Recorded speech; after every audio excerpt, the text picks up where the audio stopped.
Yes. Yes. Have you been summoned by maybe any investigative agency? There are concerns that maybe you've snapped some I samples. have not been summoned by anybody, and I'm waiting if there is any summon. What happened is that they wanted to plant weapons in my convoy, and they wanted to use chemicals so that they can paralyze our brain the way they did to Kenneth Matiba. And that is why we had to take an escape, an alternative route to get here.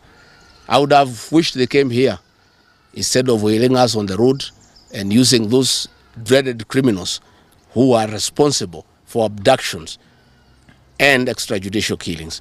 And that squad works under the Director General of the National Intelligence Service. It's 101 officers who are recruited from the administration police, and they have been given special training by the National Intelligence Service, and they are responsible for the abductions and extrajudicial killings. And that is the squad that had been planned yesterday and mobilized so that they can incapacitate me and my people. Yes. Thank you so much. My name is Seth Malari from Citizen TV. Just two questions from me. Have you reported the latest incident towards threats to your life? Report to who? These are the same people who want to kill me. How do you report to the people who are planning to poison your mind so that the brain can be paralyzed and then you become a vegetable?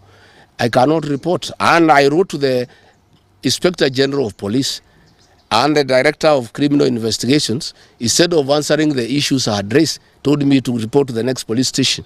Yet all these things have happened under the cover of the police. So it is useless to go and report to the police. That is why I'm talking to the people of Kenya, so that if anything happens to me, President William Ruto must be held accountable. And I want to say, when they hounded me out of office, I pleaded with my supporters to stay calm and express their displeasure by singing.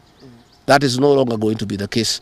And my supporters have blamed me for not allowing them to stand up to intimidation and the wrong things that are being done against their leaders.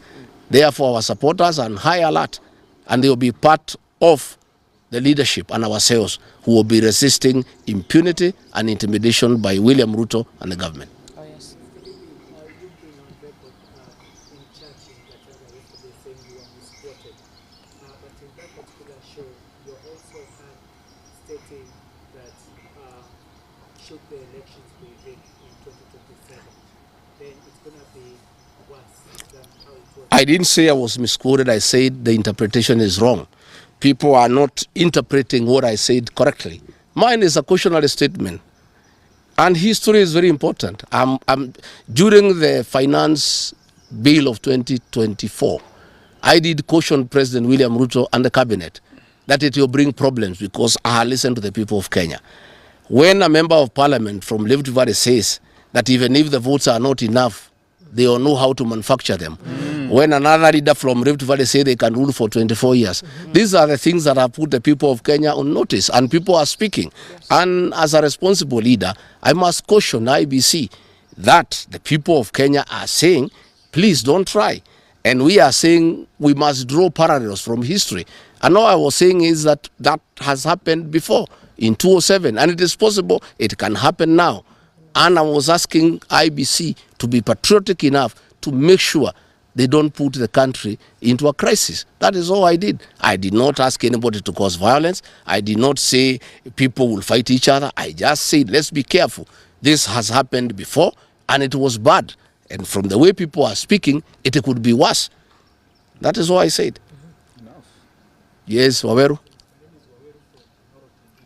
On allegations of being could you or any members of your security detail be armed beyond what security officers would return to as normal? No, I am a licensed firearm holder. I've been licensed as a firearm holder from 1995.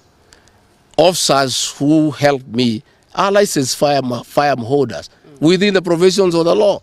We don't carry any illegal weapons. In this country, civilians are allowed to have firearms. And since the government withdrew security around me, and there has been so many attacks against me, it was my responsibility to put up a team of civilian firearm holders to escort me around, and there is nothing that is illegal and there is nothing that is wrong.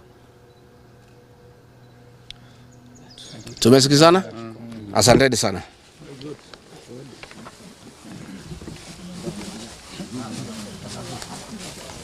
Karungo.